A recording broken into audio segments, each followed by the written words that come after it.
dígame una diferencia entre diabetes mellitus tipo 1 y diabetes mellitus tipo 2. La diabetes mellitus tipo 1 es insulino dependiente y la tipo 2 es insulino deficiente. O no insulino dependiente. Ahorita vamos a hablar de eso. Otra diferencia, su compañera de al lado, entre diabetes mellitus tipo 1 y tipo 2. La diabetes tipo 1 es normalmente dada en pacientes jóvenes y sin embargo la diabetes mellitus tipo 2 es ya de la segunda etapa de vida. ¿Y en esta época será que se cumple esa regla? No tanto.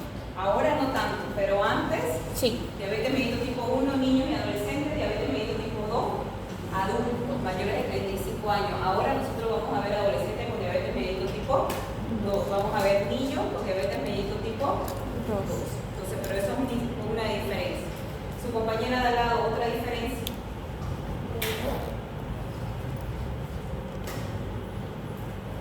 Alguien por si acaso no tiene una pila chiquitita. No creo que nadie, pero por si acaso se me acabó de recordar. Otra. Son tres diferencias bien marcadas. La diabetes tipo 1 es autoinmune y la diabetes tipo 2 es por los hábitos. Exacto. Esas tres diferencias nunca se deben olvidar. Una insulino dependiente, otra no insulino dependiente. Una en niños y adolescentes, otra en adultos.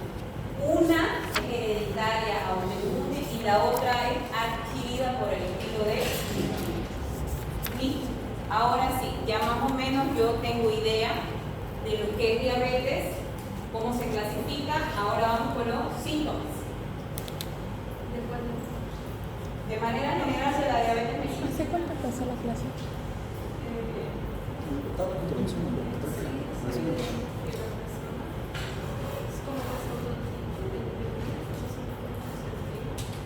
Pero resumámoslo, es conocido como las 4 P, ¿no han escuchado?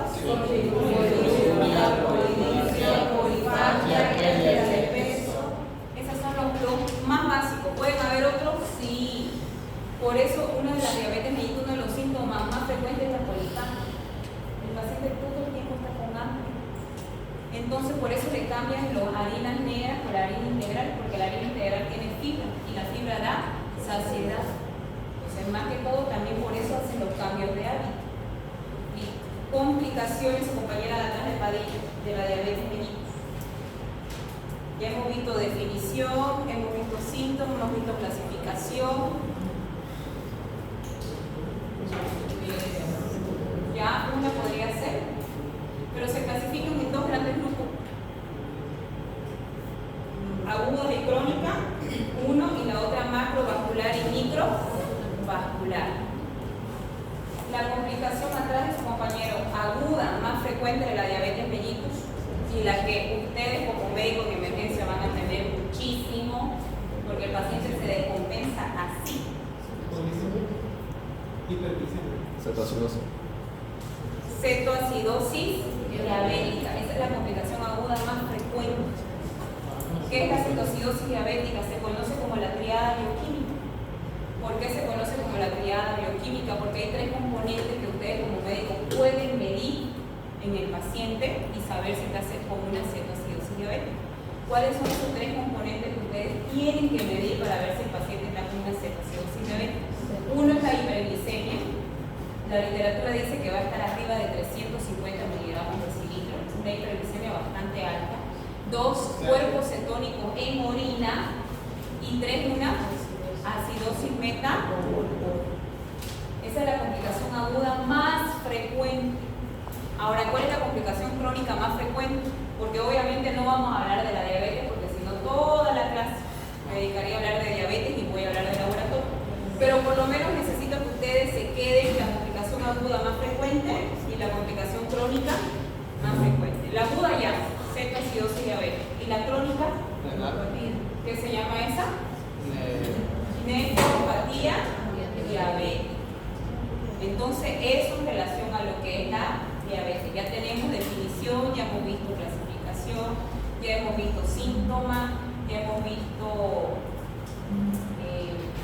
complicaciones, nos falta diagnóstico, vamos a ver ahorita. Ahora un poquito de la parte de la fisiopatología. ¿Cuáles son las hormonas que controlan la glucosa en sangre? Eso es la fisiopatología de la diabetes. solo esas dos? Existe una que mantiene en equilibrio esas dos. ¿Qué se llama? Somatostatina. Somatostatina. Ahora, su compañero de al lado, esto que dice su compañera, insulina, glucagón y somatostatina, ¿qué son? Proteínas, enzimas, hormonas, carbohidratos, ¿qué son? Son hormonas, entonces yo puedo medir hormonas en sangre. Puedo medir insulina, puedo medir el glucagón, puedo medir la somatostatina. Por eso es que yo siempre les digo, ustedes tienen que saber qué es lo que están hablando, porque de acuerdo a eso ustedes piden su laboratorio. Su compañera de al lado, estas hormonas, ¿dónde se producen? ¿Ya? ¿En qué parte del páncreas? En los ¿Y dónde ácidos. del ángel están células alfa, beta y delta? ¿Listo? Ya, con eso resumimos súper rápido algo de lo que es la diabetes mellitus. Ahora nos vamos a enfocar en la parte de laboratorio. Cuando yo hablo de laboratorio, todos los laboratorios que yo les voy a hablar acá me baso en el ADA, que es el ADA, es la Asociación de Diabetología Americana.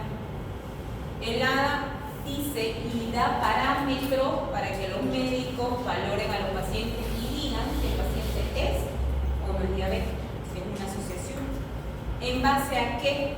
En base a algunos cuadros y en base al laboratorio, no en base a la clínica. Obviamente ADA maneja la parte clínica, pero yo les estoy mostrando ahorita esta asociación en base a la parte de laboratorio. Eso es lo que van a ver conmigo. Entonces el ADA hizo dos cuadros. Para esta Asociación de Diabetología Americana ya no existe un paciente prediabético.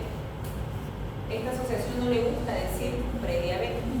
Ellos dicen o mi paciente es diabético, o mi paciente no es diabético, o mi paciente tiene alto riesgo de padecer diabetes. Pero ya no utilizan la palabra prediabético. ¿Y en base a qué? Hace referencia a eso, a unos cuadros. Y estos cuadros están en base al laboratorio. ¿Cuáles son ellos? Miremos acá. Este es el cuadro que ellos manejan para pacientes con riesgo de padecer diabetes o riesgo de padecer diabetes. No estoy hablando de pacientes diabéticos. ¿Cuáles son esos tres laboratorios que el ADA maneja? Uno es la glicemia basal en ayunas. Para que mi paciente tenga alto riesgo de padecer diabetes, esos laboratorios deberían estar entre 100 y 125 miligramos de cilindro. El segundo laboratorio que maneja es la prueba oral a la glucosa. Para que yo diga que mi paciente tiene alto riesgo de padecer diabetes, mis resultados tienen que salir de 140 a 199 miligramos de cilindro. Todavía no estamos hablando de lo normal. Este cuadro de aquí, que les estoy mostrando, son valores para pacientes con diagnóstico de alto riesgo de padecer diabetes. El tercer laboratorio que maneja el ADA para hacer este diagnóstico es la hemoglobina glicosilada y dice que el valor debería estar entre 5.7 a 6.4. Ahora, ¿cuáles son los laboratorios y cuáles son los valores que maneja el ADA para decir tu paciente es diabético? Esos parámetros que maneja el ADA son en base a los tres mismos laboratorios. Uno, la glicemia basal en ayunas. El ADA dice que para que yo dé un diagnóstico de diabetes mellitus a mi paciente en base al laboratorio, mi paciente tiene que tener una glicemia basal en ayuna arriba de o mayor o igual, a 126. Ahora sí, yo necesito saber entonces cuánto es mi valor de glicemia normal en ayuna. Es de 70 a 99 miligramos de sí. Si mi paciente tiene 100 a 125, alto riesgo. Si tiene igual o mayor a 126, paciente diabético. Así maneja el ADA. Segundo laboratorio, prueba oral a la glucosa. La prueba oral a la glucosa dice, si tiene mayor o igual a 200 miligramos de cilindro, mi paciente tiene diabetes mellitus. Entonces yo debo saber cuánto es el valor normal de la prueba oral a la glucosa. Es menor a 140 miligramos de cilindro. Ahorita vamos a hablar de cada una de las pruebas, solamente les estoy poniendo los valores normales. Y el tercer laboratorio que utiliza el ADA para dar un diagnóstico de diabetes mellitus es la hemoglobina glicosilada. El ADA dice que si mi paciente tiene mayor o igual a 6,5%, mi paciente tiene diabetes mellitus. Y si tiene de 5,7 a 6,4%, mi paciente tiene alto riesgo. Entonces el valor normal de la hemoglobina glicosilada es menor a 5,7%. Esos son los 3 laboratorios que manejan el ADA. ¿Son los únicos? No, pero esta es la asociación que cada 5 años van actualizando y van modificando los datos laboratoriales, por eso me gusta manejar esta asociación. Ahora vamos a ver esta asociación de diabetología, pero la vamos a aplicar a los laboratorios que nosotros lo hacemos acá en Bolivia. ¿Cuáles son las pruebas que yo tengo para un diagnóstico de diabetes mellitus? Es la glicemia. Ahorita vamos a hablar cuántos tipos de glicemia ustedes como médicos pueden pedir. La curva de la prueba oral a la glucosa y la prueba oral a la glucosa, vamos a ver si es lo mismo. Hemoglobina glicosilada, intolerancia a la glucosa y examen de orina. Cada una de ellas lo vamos a desarrollar. ¿Listo? Comenzamos con la glicemia basal. ¿Qué quiere decir basal?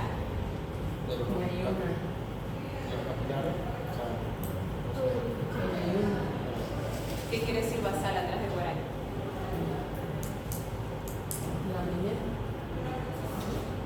No. En sangre. Cada vez que ustedes escuchen la palabra basal en un laboratorio, quiere decir medida en sangre. Nosotros tenemos 3 glicemias basales, 3 glicemias en sangre que podemos medir.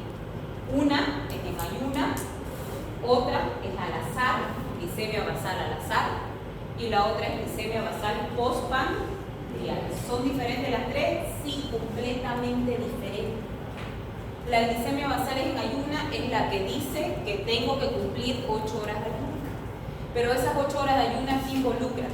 Que realmente yo esté en ayuna, 1, 2, que antes de ir al laboratorio no me para fuera del laboratorio a fumar, que un día antes de tomarme el laboratorio no haya bebido bebidas alcohólicas, que unas 2 horas antes de ir al laboratorio no haya hecho ejercicio físico, que durante la noche antes de tomarme el laboratorio no haya tomado un antigripal, que en la mañanita antes de ir al laboratorio me tome mi vaso de agua con vinagre de manzana verde, que muchos pacientes hacían eso, no es dulce, lo tomaban y si hoy tomaban glicemia basal en ayuna. Entonces cuando yo hablo de la glicemia basal en ayuna involucra todo, involucra 8 horas de descanso, no solamente 8 horas de ayuna. He tenido pacientes que se desvelan hasta las 4 de la mañana, no comieron desde las 9 de la noche, llegaron a las 4 de la mañana y como tenían laboratorio marcado a las 7 de la mañana, llegaron, durmieron 2 horas, se bañaron, se cambiaron y se fueron al laboratorio. No bebieron, no fumaron, pero sí se desvelaron, no durmieron nada. ¿Qué hormona controla todo lo que es mi sueño? ¿Qué hormona controla mis altibajos de otros tipos de hormonas? El cortis. ¿Y será que yo lo genero de la misma manera si duermo o no duermo? Entonces no puedo yo hacer esas cosas. Entonces cuando yo a mi paciente le pido una glicemia basal en ayuna, yo tengo que ser más explícita y explicarle qué se refiere 8 horas de ayuna. Se refiere 8 horas de haber dormido, se refiere no beber bebidas alcohólicas, se refiere no fumar, se refiere no haber hecho ejercicio antes, se refiere no tomar mi proteína, 0 azúcar, 0 carbohidratos, 0 todo antes de ir al laboratorio. Significa muchas cosas. ¿Por qué? Porque los pacientes, para nosotros quizás el área de salud eso es lógico, para nosotros, pero para un paciente que no tiene idea del área de salud, para ellos lo lógico es no comer 8 horas, nada más, pero no le toman en cuenta todos los otros factores que involucran esas 8 horas. Ese valor me tendría que salir normal entre 70 y 99. Si ustedes le preguntan a sus padres, a sus abuelos y a alguno de sus familiares de ustedes que es médico, haya sido médico o ejerció el área de salud, los valores antes de glucosa eran 120, después bajó a 100, ahora 99, y el ADA está peleando para que esos valores bajen a 90.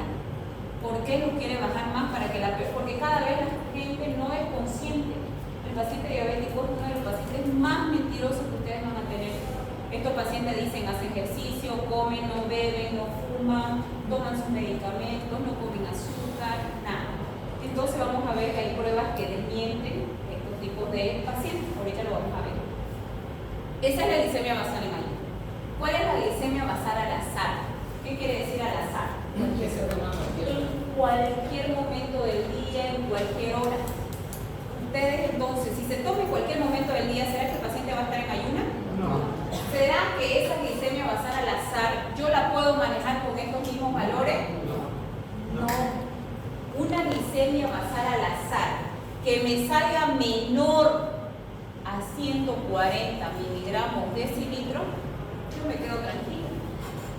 Si me sale arriba de 200, ahí ya yo comienzo a sospechar de que ese paciente sea diabético por más que haya almorzado. Horas antes.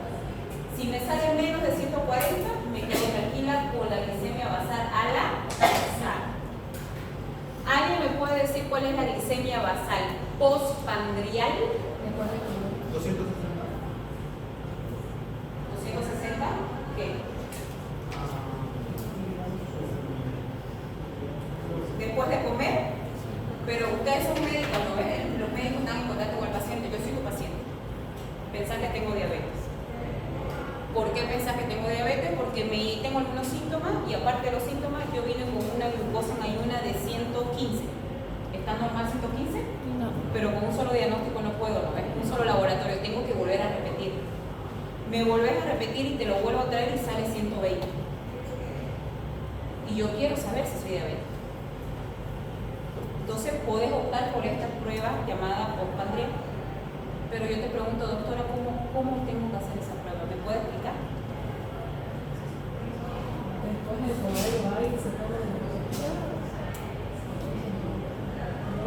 En primer lugar, no es en el dedo. En el dedo yo la puedo hacer esta. Pero estas dos, imposible que sea en el dedo. Tiene que ser sangre venosa porque necesito más cantidad de sangre. Entonces, eso ustedes tienen que saber. El paciente le va a preguntar, y el laboratorio, el bioquímico, el técnico, el auxiliar, no entra en contacto con el paciente. El técnico toma la muestra, le lleva la muestra al bioquímico, el bioquímico la procesa, pero en ningún momento entra en contacto. El técnico lo que le va a preguntar, ¿está en ayuna? No, y lo va a rechazar al paciente. ¿Y culpa de quién es? De nosotros como médicos, porque no le dijimos que involucra esta prueba. La glicemia postpandrial tiene que saber el paciente porque es una prueba amorosa y es una prueba donde lo pinchan 2 veces. Los pacientes van con la idea que te pinchen 2 veces. No, la mayoría de las personas quieren que lo pinchen una vez y listo, y irse a su casa. Los pacientes piensan que le van a tomar muestra de sangre y se van a ir. En esta prueba no puede hacer eso. Entonces tienen que conocer, no cómo se hace, pero sí poder explicar al paciente cómo tiene que ir de manera correcta al laboratorio. En primer lugar, esta prueba postpandrial está correcto lo que dijo él, es una prueba que se mide después de desayunar al paciente, pero el paciente tiene que ir en ayuna, tiene que cumplir las 8 horas de ayuna y ustedes ya saben que involucra 8 horas de ayuna, ¿ves? Involucra mucho más que no comer 8 horas. Entonces el paciente tiene que ir con 8 horas de ayuna al laboratorio, le van a pinchar una vez, le van a sacar muestra de sangre y lo van a mandar a desayunar. Pero el paciente tiene que desayunar lo que cotidianamente desayuna. No va a ir a desayunar una manzana y un vaso de agua, porque no desayuna eso en casa, porque si no los niveles de glucosa van a ser bajos. Tampoco vaya a desayunar un revuelto de hígado, un bife, arroz, huevo, plátano, porque tampoco desayuna todos los días eso. Entonces tiene que tratar de desayunar algo que sea similar a su desayuno diario. Eso yo tengo que explicarle al paciente. Cuando termina de desayunar el último bocado que mete a su boca, tiene que controlar 2 horas exactamente. 2 horas. Y tiene que estar ahí en la puerta del laboratorio en esas 2 horas, volviéndole a sacar muestra, o sea que lo pinchan 2 veces. ¿Por qué 2 horas? ¿Él me puede decir por qué 2 horas? La curva de la Uno puede ser por la carga de insulina, puede ser por la curva también. Pero ¿qué pasa con el metabolismo? Se supone que en 2 horas mi cuerpo, ese carbohidrato, ¿qué les dije que era la diabetes mellitus? Una alteración del metabolismo de los hidratos de carbono.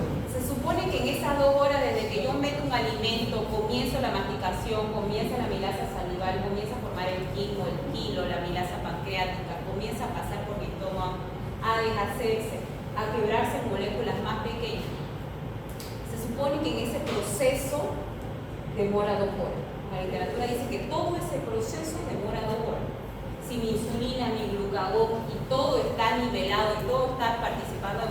adecuada, se supone que 2 horas esos alimentos que yo ingerí van a ser metabolizados tranquilamente y mi valor me va a salir completamente normal.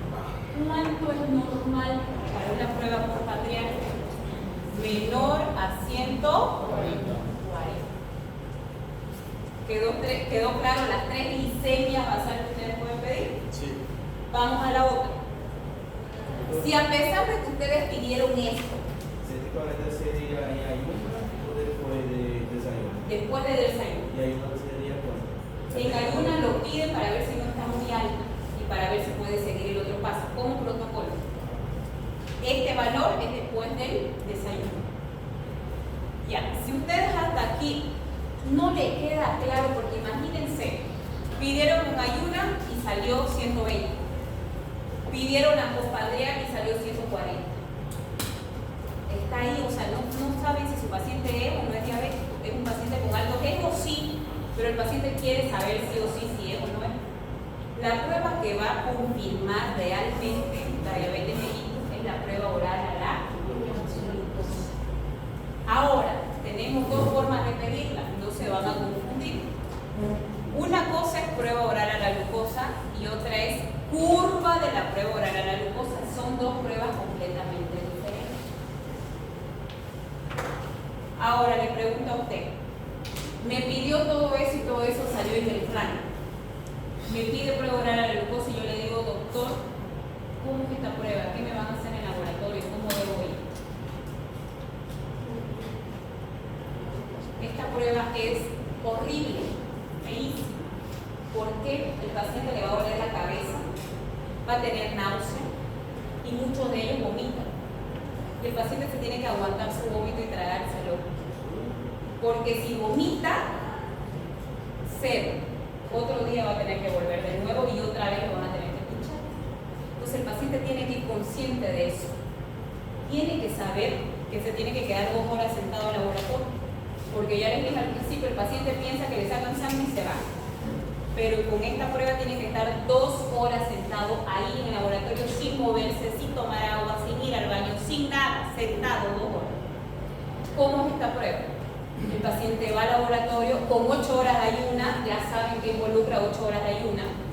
Le sacan la primera muestra de sangre, estoy explicando la prueba oral, todavía no le estoy explicando la curva. Le sacan la primera muestra de sangre, no lo mandan a desayunar. Le dan un vaso de estos vasos de refresco, yo creo que tenía una de sus compañeras de 500 ml, pero le ponen 300 ml de agua. Y el laboratorio ya tiene glucosa en polvo. 75 a 100 gramos de glucosa en polvo ya lo tiene pesada en sobrecito. En la Tecchi lo venden por si acaso. Si a alguien le ha hecho a algún familiar o algún familiar ha tenido seguro de la caja, a los pacientes asegurados de la Caja Petrolera Nacional de Caminos cualquiera, lo mandan a comprar a la Tecchi estos sobrecitos. Son glucosa en polvo. Pero los laboratorios privados lo tienen ahí. Entonces, estos sobrecitos ya vienen pesados glucosa en polvo 75 a 100 gramos. Lo vacían a este vaso de agua, lo mezclan y el paciente lo tiene que tomar. Es tan dulce, imaginen, viene de 8 horas de ayuno. Tomar algo tan dulce, inmediatamente es un dolor de cabeza. No puede tomar nada para el dolor de cabeza. Y encima, como está en ayuna, algo tan dulce le provoca náusea y muchos pacientes quieren vomitar. Si vomitan, el primer pinchazo que le hicieron ya no sirve. El estudio se acabó ahí. Tiene que volver otro día. Entonces, por eso el paciente tiene que saber que le va a doler la cabeza y es normal. Tiene que saber que va a tener náuseas, tiene que saber que puede llegar a vomitar, pero que no debe vomitar, se tiene que aguantar para que se pueda acabar el estudio. Una vez que el paciente se toma, el último trago que toma se controla 2 horas.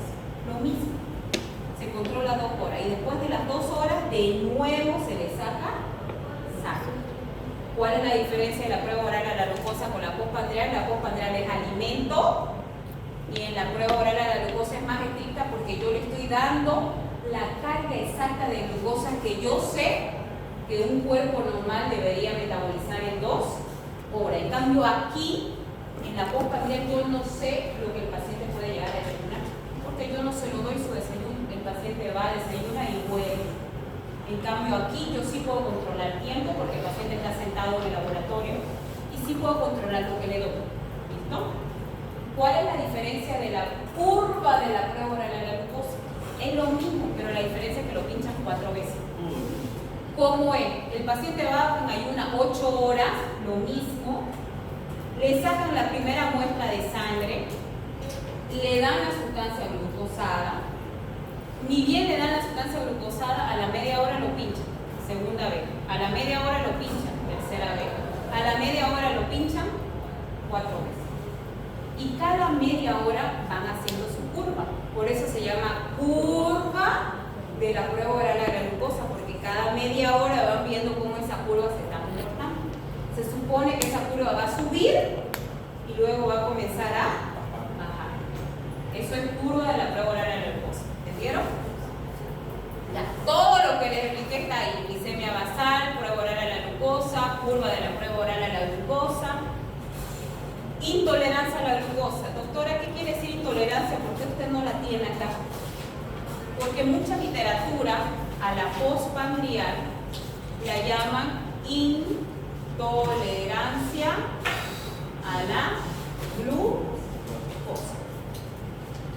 Por eso se la puse aparte, para que ustedes entiendan que es la misma, que se llama postprandial. ¿Listo? Vamos con esta. Hemoglobina glicosilada. Esta hemoglobina glicosilada tiene 2 funciones. La primera, yo la llamo la prueba del mentiroso, porque les dije que el paciente diabético es el más mentiroso que ustedes van a tener en relación a los alimentos que consumen. Pero esta prueba me dice si realmente el paciente está metabolizando bien la glucosa en su sangre, si está comiendo bien, si está tomando sus medicamentos. Porque esta prueba me mide cómo se comportó la glucosa 3 meses antes a la toma de muestra. Si el paciente un día antes de la toma de muestra dice no voy a comer nada para que mis valores salgan normal, pero durante 3 meses antes a la toma de muestra comió lo que le dio la gana y tomó su medicamento cuando se acordó, esta prueba no va a salir normal. Mide 3 meses antes. ¿Y ahora por qué lo mide 3 meses antes? De acuerdo a su nombre. ¿Qué se llama esta prueba? Hemoglobina glicosilada. ¿Dónde está la hemoglobina? ¿Cuánto es la vida media de los glóbulos rojos? 90 a 120 días. ¿Cuántos meses es 90 a 120 días? Aproximadamente 3 meses. Entonces, ¿qué es la hemoglobina glicosilada? Es la glucosa unida a la hemoglobina que está dentro de los glóbulos. Por eso es que la hemoglobina glicosilada mide los niveles de glucosa 3 meses previo a la toma de muestra.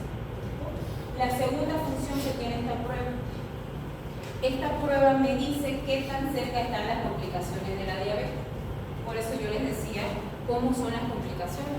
Las complicaciones se clasifican agudas y crónicas por el tiempo y se clasifican según su daño macrovascular y microvascular. Ya les dije cuál es la complicación aguda más frecuente, cetoacidosis diabética. ¿Cuál es la complicación crónica más frecuente? Nefropatía diabética. Ahora, la hemoglobina glicosilada es una prueba, por eso está con las caritas. Es una prueba que me dice qué tan cerca están las complicaciones. La literatura dice que un paciente con diabetes mellitus puede estar tranquilamente con la enfermedad 10 años y no tener complicaciones. Pero eso dice la literatura en un paciente que se cuida. Pero un paciente que no se cuida puede comenzar a aparecer las complicaciones hasta 3, 4, 5 años después de la enfermedad. Y estas 2 complicaciones son las primeras que aparecen. La cetoacidosis diabética es una complicación aguda que aparece más en la diabetes mellitus tipo 1 que en las 2.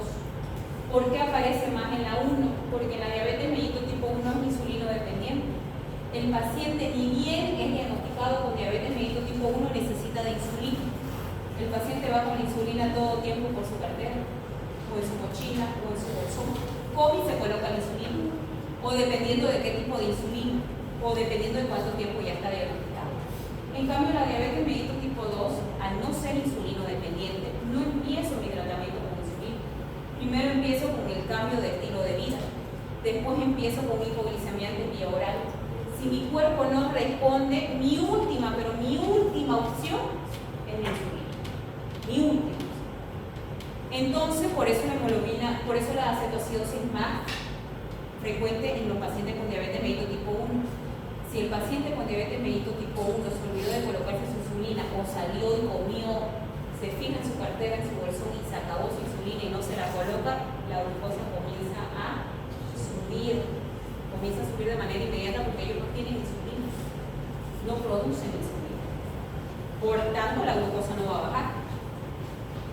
¿Por qué les decía que es una prueba que me dice que tan cerca están las complicaciones? Porque mientras más suba la hemoglobina glucosilada, quiere decir que la complicación está presente. Lo ideal es que mi paciente, esta es una prueba no de diagnóstico, es una prueba de seguimiento paciente diabético. Pero muchos pacientes lo hacen como prueba de diagnóstico porque el paciente diabético, como les dije, es muy mentiroso y no hace un control, entonces la pide como un control y a veces como diagnóstico, pero su función principal no es de diagnóstico, sino es una prueba de seguimiento para el paciente diabético. Lo ideal es que esté entre 5 y 6. Mientras va subiendo, fíjense, la carita va cambiando, porque mientras los niveles más va subiendo, quiere decir que la complicación está más cerca. ¿Listo? Bueno, ya saben que es la hemoglobina glicosilada, ya saben por qué puede aumentar. En algunas situaciones puede disminuir por estos motivos, sobre todo la anemia hemolítica, donde hay expulsión de los glóbulos rojos. Y terminamos con la parte de examen de orina. ¿Por qué les puse insulina? En mi diapositiva no está insulina, pero nosotros la podemos pedir. ¿Por qué? Porque la insulina es la principal hormona que controla los niveles de glucosa en sangre. Entonces nos debemos acostumbrar siempre a pedirla. ¿Por qué no está dentro del perfil de la diapositiva? Porque es una prueba especial. Yo no la puedo pedir en cualquier laboratorio. Por dos motivos. Son pruebas hormonales y todas las pruebas hormonales son especialidades. Por lo tanto, no hay en todos los laboratorios. Dos, son pruebas que necesitan equipos especiales, equipos muy caros. Por lo tanto, un laboratorio tiene que hacer muchas hormonas para que valga la pena comprar. Y tres, son pruebas que salen bastante caras y no lo cubre el seguro. Por lo tanto, no entra dentro de un perfil diabético que yo lo puedo pedir en cualquier laboratorio, pero ustedes ya saben la importancia de pedir. Si ustedes tienen la posibilidad de que su laboratorio lo haga o el paciente se lo pueda hacer, siempre pídanla, porque esta es la que va a regular los niveles de glucosa en sangre. Siempre pídanla. Acuérdense que es una hormona que la pueden medir en sangre. Terminamos con la prueba de orina. La prueba de orina es una prueba súper fácil de hacer, es más, ustedes la van a hacer en práctica. Van a traer su muestra de orina, la van a procesar y van a leer. Van a saber cómo se lee un examen de orina. Y van a ver lo fácil que es hacer un examen de orina. Dos, es una prueba súper económica de pedir. Y tres, me permite ver todo en mi paciente. No solamente la parte renal, no solamente la parte de glucosa, la parte hepática, cuando mi paciente está con cuadros febriles que no controla, cuando hay problemas renales, o sea, me ayuda hartísimo, lo van a ver en el transcurso de la clase, que el examen de orina es una prueba que entra casi en muchos perfiles, casi en todos los perfiles lo puedo buscar, ¿no? El examen de orina también varía en los pacientes diabéticos, porque ¿cuál era uno de los síntomas de los pacientes diabéticos? Poliguria. Entonces, ¿qué quiere decir poliguria? ¿Cuánto nosotros orinamos en 24 horas normal? Hasta 1,5 litros aproximadamente, ¿no es? Eso es lo que debe. Obviamente puede variar si tomo agua, si no tomo agua, si tengo problemas renales, no tengo problemas renales, por supuesto que puede variar. Otro parámetro, pH de la orina, ¿cambia en los pacientes diabéticos? Sí. El pH de la orina, primero, ¿qué es el pH? Yo tengo pH en sangre, tengo pH en orina, tengo pH en heces fecales, puedo yo medir el pH de todo el fluido de mi cuerpo, yo puedo ver el pH. ¿Cuántas partículas de hidrógeno? Ya, es el logaritmo negativo de las concentraciones de hidrógeno. Eso es el pH. Tiene que ver con hidrógeno. Ahora, el pH de la sangre, ¿cuánto es? Normal. 7,45 y 7,45. Por debajo de 135. Es acidosis. Por arriba de 135. Alcalosis. Ahora, ¿cuánto es el pH de la orina? 1003 a 1030. pH, esa es densidad A de densidad. El pH de la orina, fíjense en la diapositiva, de 4,6 a 8. ¿Cuánto es un pH neutro? 7, ¿no ven? O sea que el pH de la orina entre 4,6 y 8 es ácido y es alcalino a la vez. Ahora, ¿cuándo puede variar? Cambia mucho el pH en las mujeres. Cuando cambia fuera de estos parámetros es cuando ya produce el pH de la orina, es el pH de todo mi cuerpo, de todos los fluidos, el que más oscilaciones tiene, el que entre más valores alargados tiene. Ahora, ¿cómo está el pH de la orina en un paciente diabético? Fíjense, acidosis metabólica, mi pH comienza a bajar. ¿Y cómo está el pH cuando mi paciente tiene infecciones urinarias? Comienza a subir. Eso es muy importante. ¿Por qué? Porque uno de los síntomas o de los problemas con el que llega el paciente diabético a consulta son infecciones urinarias recurrentes.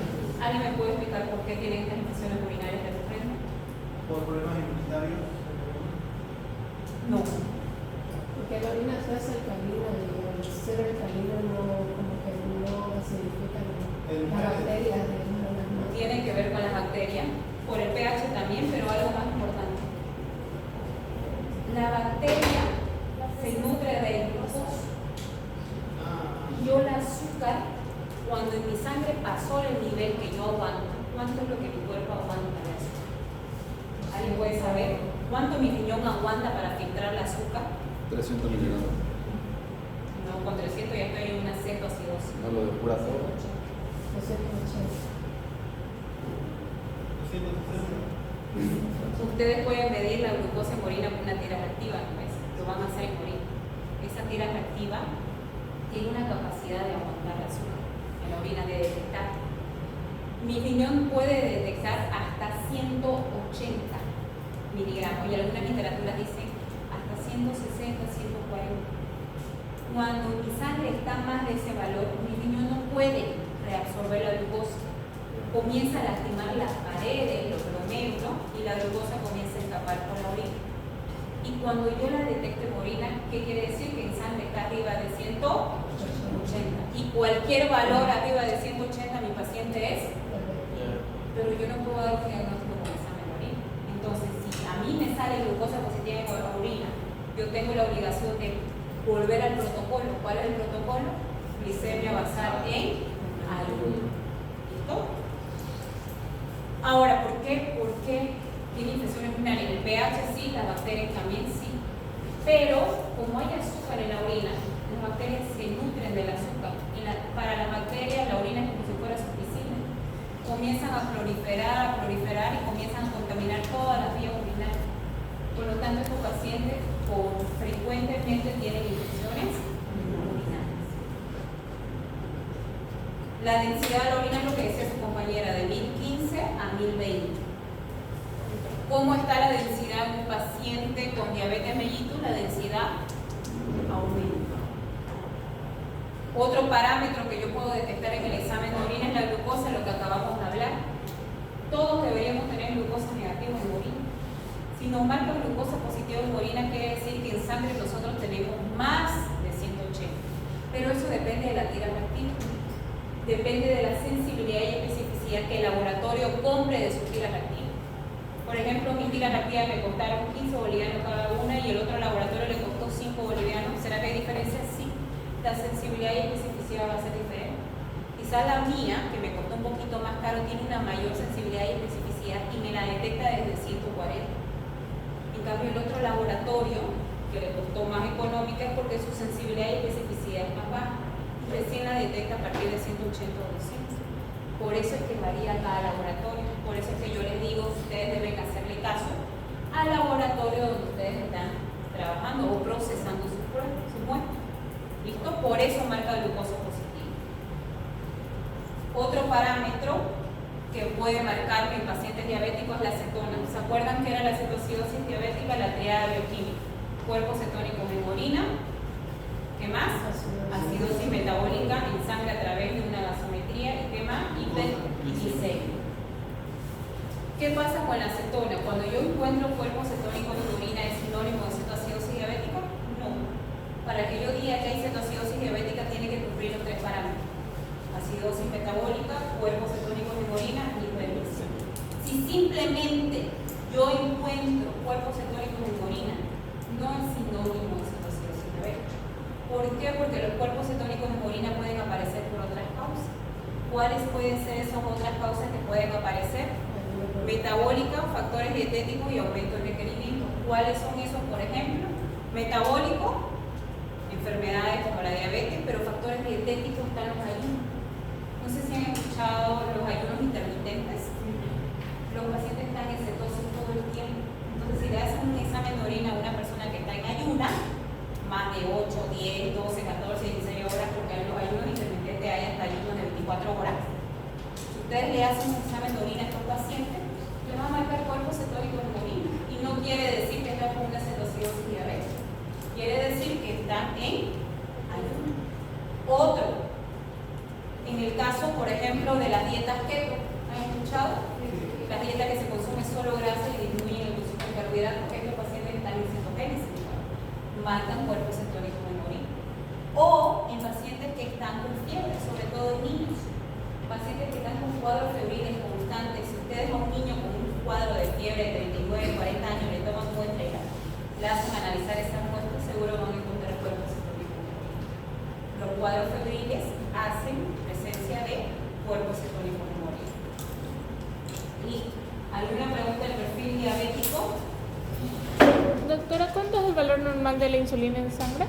Dependiendo de cómo lo miden en tu laboratorio. Puede variar, pues, si te lo miden en miligramos, si te lo miden en gramos, si te lo miden en micromoles, pueden variar. Pero normalmente nosotros manejamos acá de 15 a 65 unidades internacionales mínimo. Okay. Pero mucho depende del laboratorio, porque es una hormona y depende del equipo. Ustedes son grupo B, ¿no? Atiendan a la lista, por favor. Y la primera pregunta para usted, Chauvin, la segunda pregunta para usted.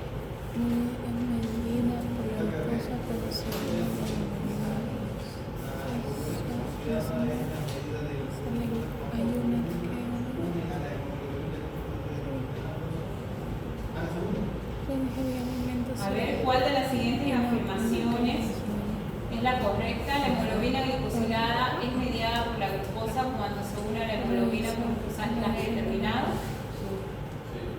La glicemia basal, ¿cuál dijo que era la respuesta? ¿Chauvin? No era bien. Ah, ya. ¿Usted cuál era la respuesta? ¿La 1? Ya. Ah.